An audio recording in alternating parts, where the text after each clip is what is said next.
speaker today. So firstly, you've chosen a really good day to come to church, because this is going to be great. And welcome to those watching on live stream. You've picked a really good day to watch today, because we have an incredible preacher this morning with a message that will definitely, completely change your life.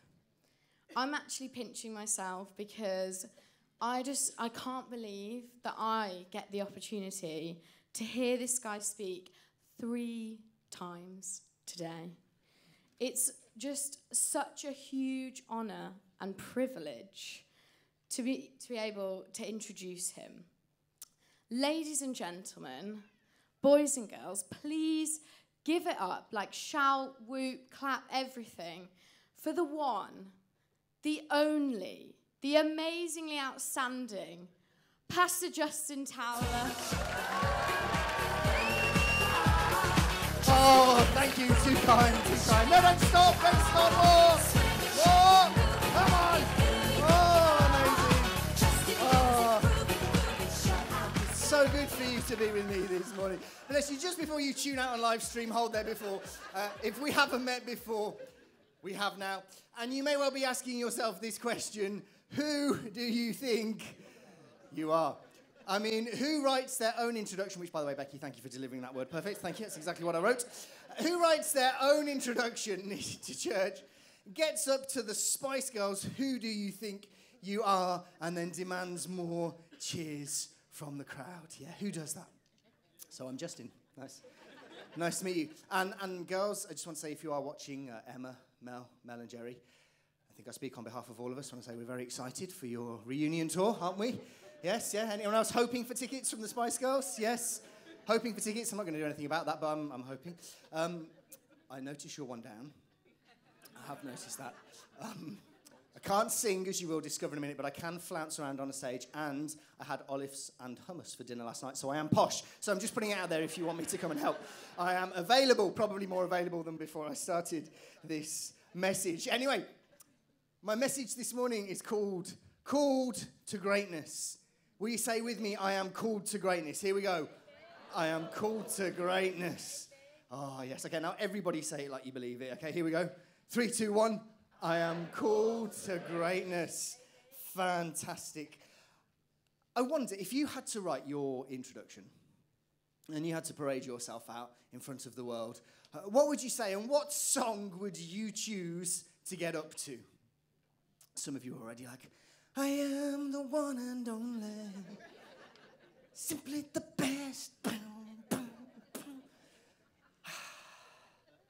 What other songs could we do? Yeah, we'll leave it there. Others of you, just the very thought of having to do that, of having to get up in front of other people, of having to kind of introduce yourself and come on to something, you're already just dying inside. In fact, you're already feeling mortally embarrassed for me, for everything that I've just done. And when I asked you to say out loud, I am called to greatness, you couldn't open your mouths, but your palms did explode into kind of sweatiness. Yeah, I think as humans, we kind of swing between these two things. We swing between this, like, kind of, I'm great, and I'm just waiting for the world to realize how great I am. And then we swing back over to, I really hope the world don't realize exactly who I am, because if they only knew. You know, we kind of live between those two scales, don't we? And the more unstable of us in society swing quite rapidly between those two. Are we great, or are we a nightmare? I'm at the top of what's known as the millennial generation. Those born between 1980 and 2000. Do I have any millennials in the room with me? Come on, give me a whoop, millennials. Listen, here's what I want to say to you. We can still change the world. Okay, it's still ours for the taking. All we've got to work out is how to get out of bed and how to get to work on time. But once we've cracked those two, there is no holding us back. Now, a lot of people in the first service didn't believe me. What I am about to tell you is no word of a lie. Okay? So if you were born before 1980s, I am not making this up. Because we grew up, the millennials, we grew up as a generation with our parents, our teachers, our Sunday school teachers, all the significant adults in our life. We grew up with those guys more concerned about our feelings and our self-esteem and our image than any other generation before us. So we didn't sing hymns in assembly. No, I'm not making this up. We sang R. Kelly. I'm right. Come on, millennials, I'm right. If I can see it, then I can be it. If I just believe it, there's nothing to it. Come on, join with me. I believe I can fly. Boo! I believe I can touch the sky. Oh, yes. That's what we sang in our school assembly. If it wasn't that, it was Reach for the Stars. Or a bit of Heather. What have you done today to make you feel proud? Girls, I'm available. I'm just saying. Anyway, I'm not joking. That's what we sang in our school assembly. And then we came to church, and our Sunday school teachers gave us a prize for coming. Those were great days to grow up in. They were just amazing times to grow up in. But then we hit the real world. And actually, we found out that doesn't matter how many times we visualize it, we can't fly. But we're really good at screwing things up. And our D in physics and a strongly worded letter from our mother is not enough to get onto NASA's space program. So the stars are going to have to wait. And when we turn up at work, our boss wants more than our occasional attendance before we'll get a reward. They actually want us to work for it.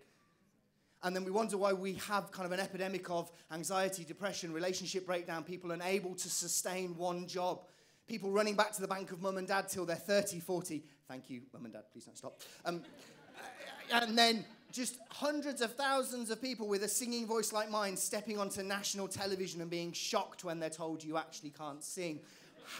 How does that happen? Because we were raised on the wrong story. Yeah, that's true.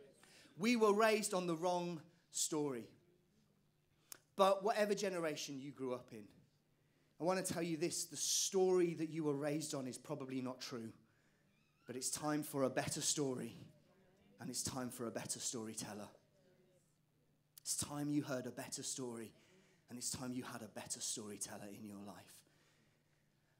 At the beginning of the series, Tash recommended this book to you. It's called A Better Story, God, Sex and Human Flourishing by Glyn Harrison. It's just a brilliant book. You just need to read it. I cannot stress this enough. If you want to understand where we're at in terms of sex, sexuality, gender, society, and how the church should respond, this is the book that you need to read. Glyn is the Emeritus Chair of Psychiatry at the University of Bristol, so he does know a few things about a few things, but he writes in a really, really easy and accessible way. So I recommend you get it. But in it, this is what he says about identity. It says, identity is the inner core that allows people to move between different social roles while retaining a sense of being one and the same person. It's the story we tell ourselves about ourselves, the inner narrative that gives a sense of meaning and coherence to your life. And here's what I want to get at this morning. What is the story that you're telling yourself about yourself? When it comes to your identity, what do you tell yourself about yourself?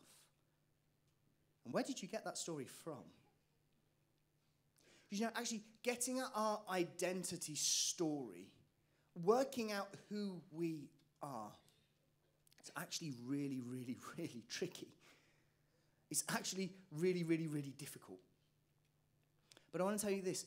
If you wrote your identity story, in the beginning was not you, and you was not. And that's the first mistake we make when we come to trying to work out who we are, is that we start with us. But if we start with us, that will only lead you on a path of confusion and chaos. And a path swinging between am I great or am I a nightmare, I just don't know. So I'll do things like make a massive introduction and walk onto stage and see what reaction I get from everybody else.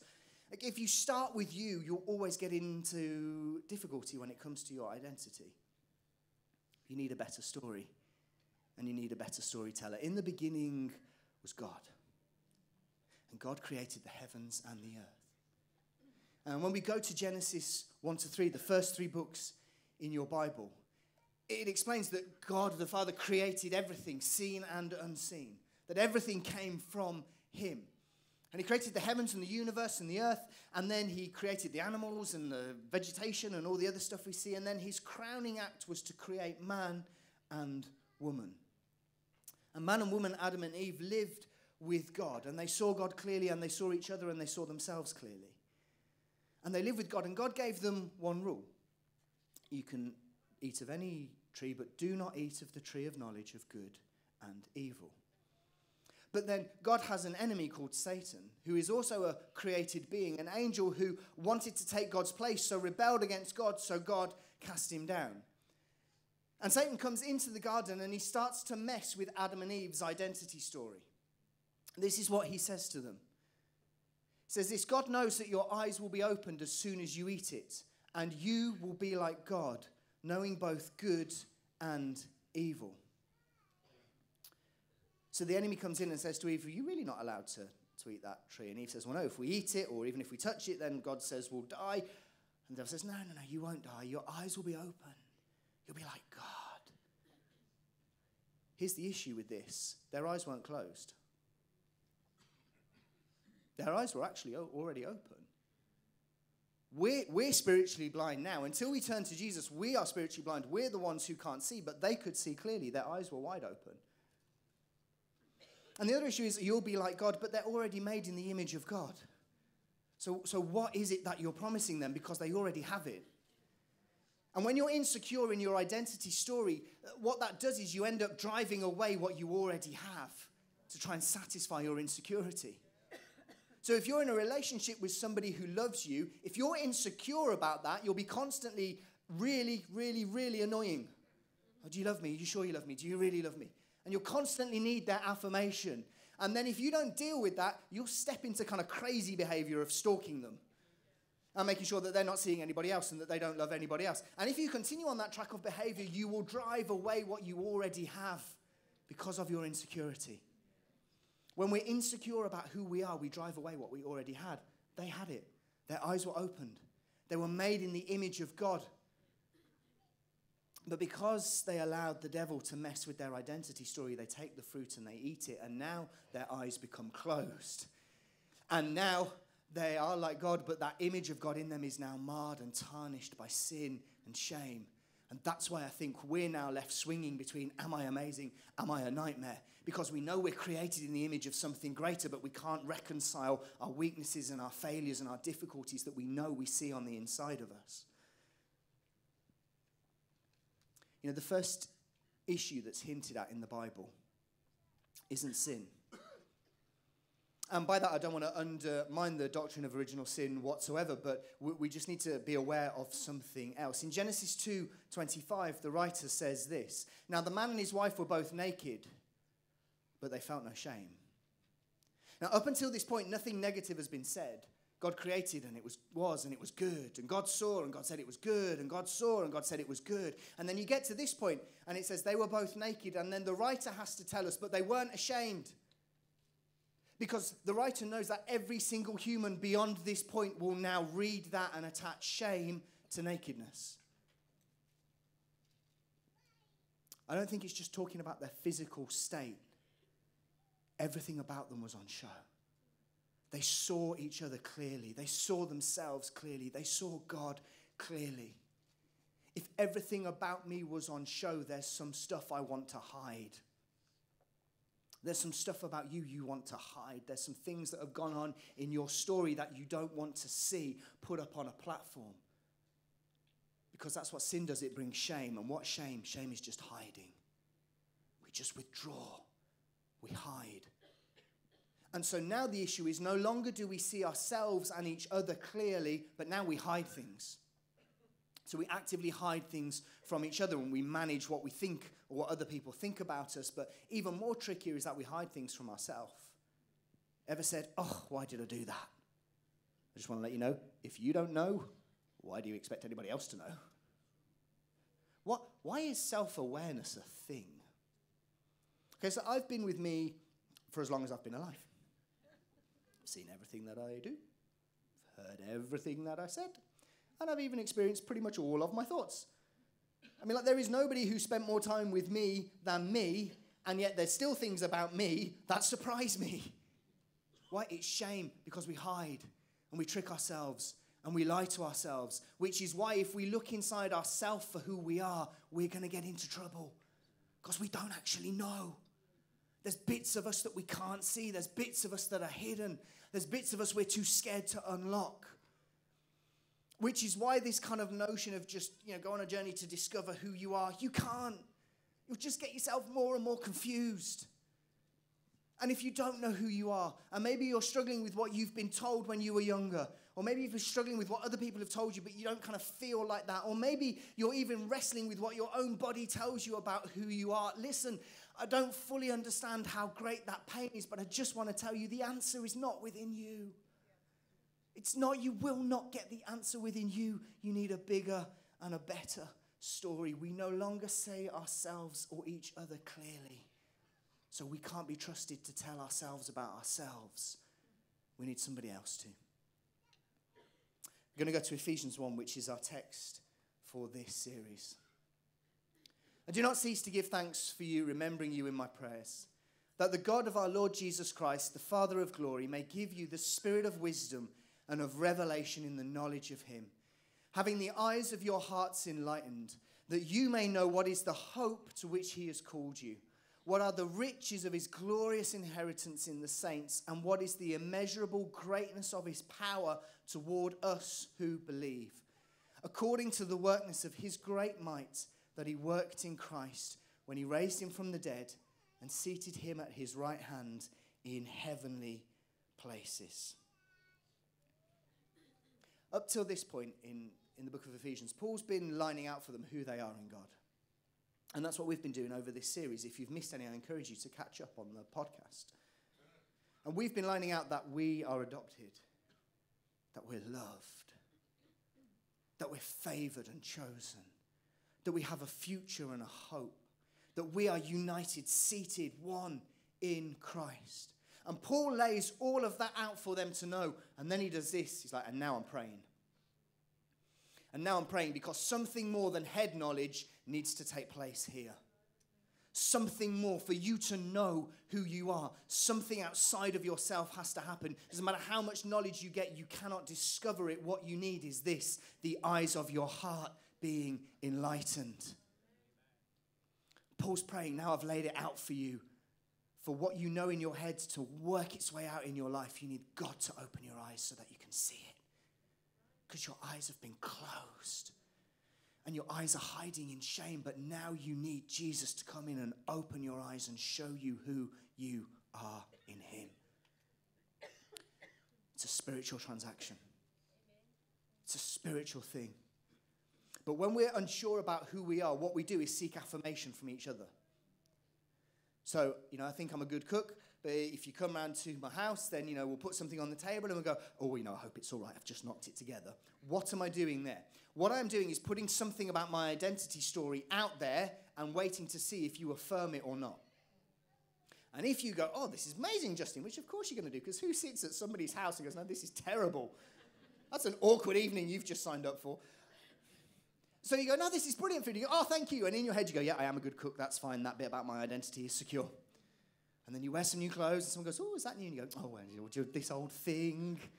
What are you doing? Again, you're putting something out about your identity and you're waiting for affirmation from somebody else. The problem is the affirmation can keep coming, but it's never enough. And actually, if you affirm somebody who has a bad self-image and low self-esteem, in the end, you'll just make it worse. It drives Liz mad, but if she's fishing for compliments, I generally don't give them.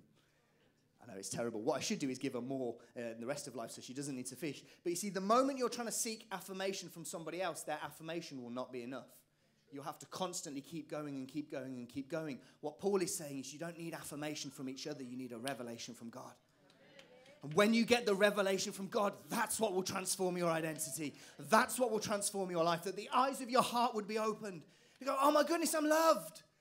Oh my goodness, I'm chosen. Oh my goodness, I have the favor of God on my life and a future and a hope and I'm one with Christ, but it's a spiritual thing. Do me a favor, if you find yourself seeking affirmation from others, just stop it and put that energy into seeking a revelation from God. That's what will make the difference. So the eyes of your heart would be enlightened.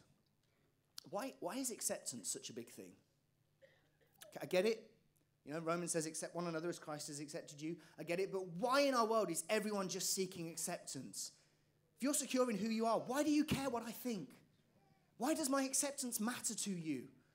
Why are we so, everyone's got to be accepted and made to feel? Why? Because we don't believe the stories we're telling ourselves. So we want other people to lie to the lies we're telling so that we feel good about ourselves, but it's just going to continually spin round. We need the revelation of God to come. Paul then goes on, having the eyes of your heart enlightened, that you may know what is the hope to which he has called you, what are the riches of his glorious inheritance in the saints, and what is the immeasurable greatness of his power towards us who believe.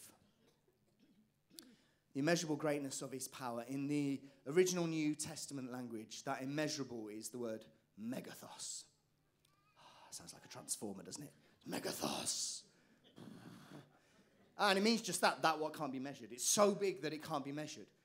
Paul says, I want you to know what is so big that can't be measured, and I want you to know the greatness of that. Now, again, in the original New Testament language, that greatness means to throw beyond or to run beyond or to go further.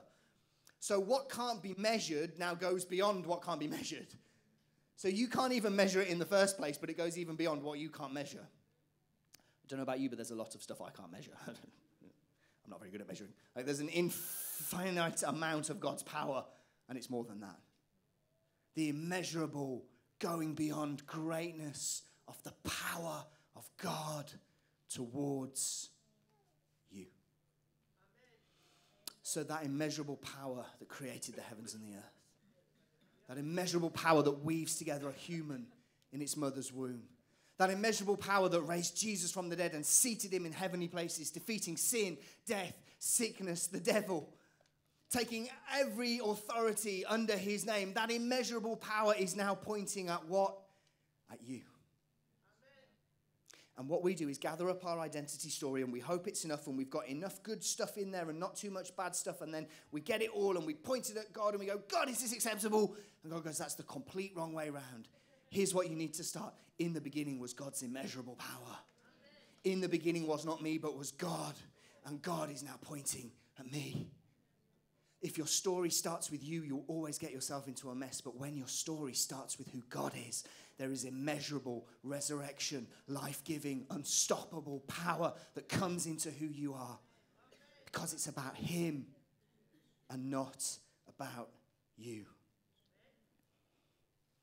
If you could do one thing from this sermon, it would be this. Stop telling yourself the story of you. Stop it. Maybe some of you actually tell it out loud. Oh, I'm such an idiot. Oh, I'm such a failure. Oh, I can't believe I've done this again. Oh, just cut it out. Stop telling the story of you and start telling the story of God. Listen, we are not loved because we are lovely. We are loved because God is love. And if I start with I'm loved because I'm lovely, I know some days I'm really not lovely. But if I start with I'm loved because God is love, I'm secure. We are adopted into his family not because we were just so worth it, but because he is worthy. We have a future, not because our past is just looking so stellar that this is only going one way, but because before the foundations of the world, God had a plan and a purpose for you. When we start our story with us, we get into a trouble. When we start our story with God, why would we not be called to greatness? It's the Spice Girls agent ringing there. Didn't want to miss the opportunity. Why would we not be called to greatness if our story starts with God? Because what story does God write that's boring and average? So you can say, I am called to greatness, not because you're arrogant and building yourself up, not because you're trying to hide the fact that you feel a failure, but because your story starts in who God is. The immeasurable greatness of his power towards you. So what then about my weaknesses? What then about the things in my story that point to something other than greatness?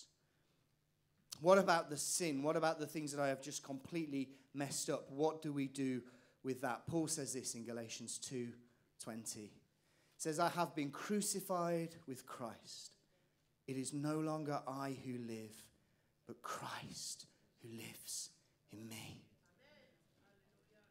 Why do we tell the story of some random bloke or some random woman who died over 2,000 years ago? And by that, I don't mean Jesus. I mean you. It's irrelevant.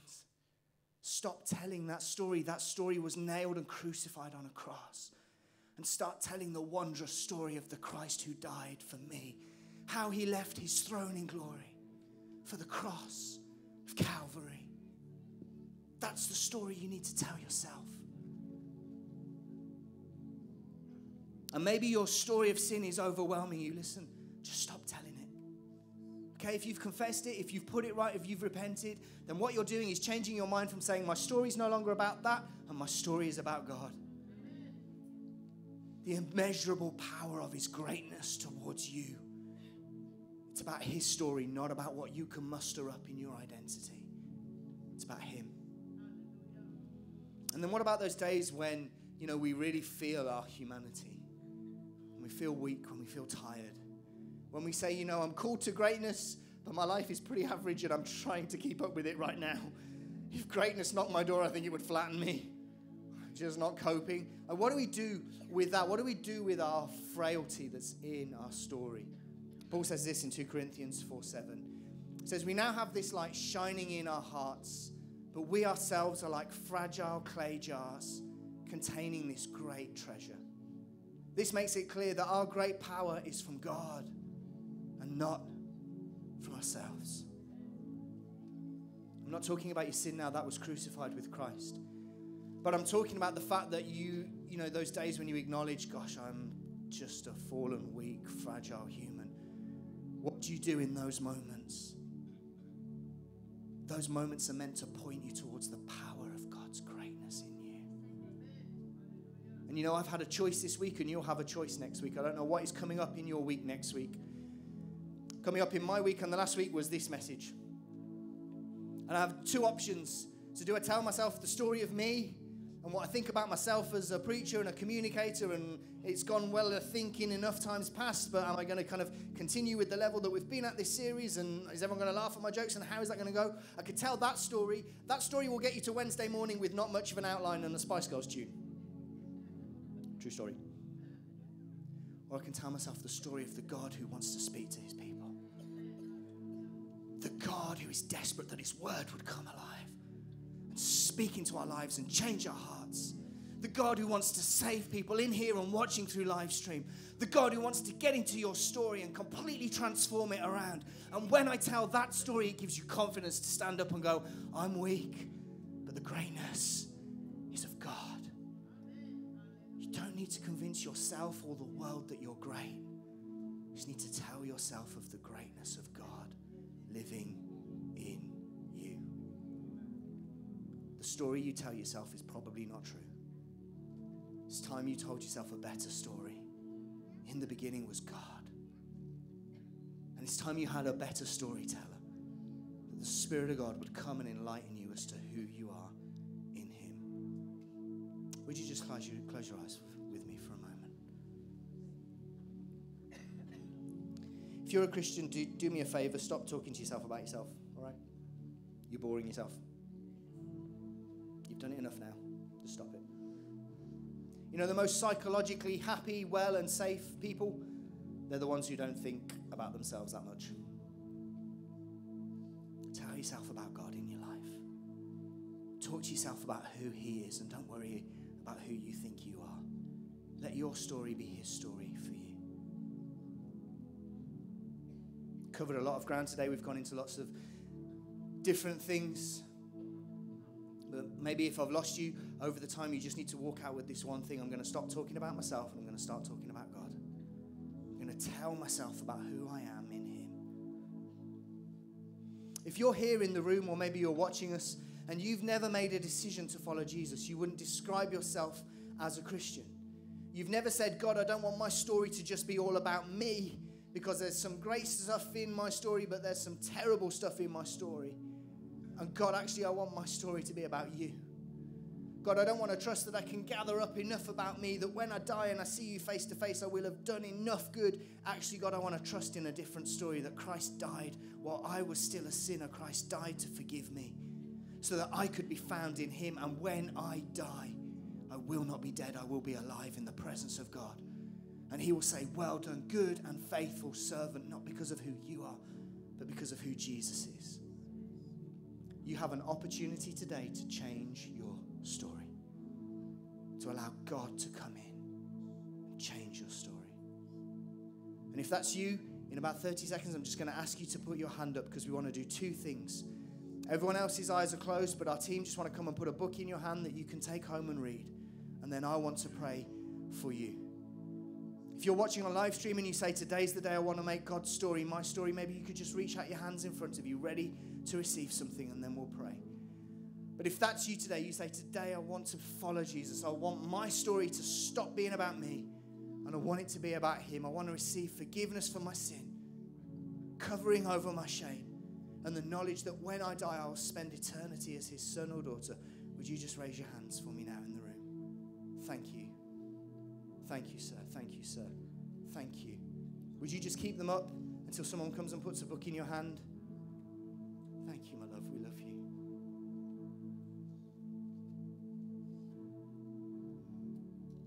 Listen, your story is no longer about you. It's about God. If you're watching on live stream and you say, yep, today I want to make my story about God, why don't we all just pray this prayer together? Just repeat after me. Just say, dear Jesus, thank you for dying on the cross, that you would change my story. God, would you forgive my sin? Would you cover my shame? And would you allow me to see who I am in you? I put my trust in you now. And from this day forward, my story is about you. In Jesus' name we pray. Amen. Guys watching online, if you want to go to renewalcc.com/nextsteps and just put your email address in there, we will send you the booklet that we've been handing out to the people this morning. But guys who have made that decision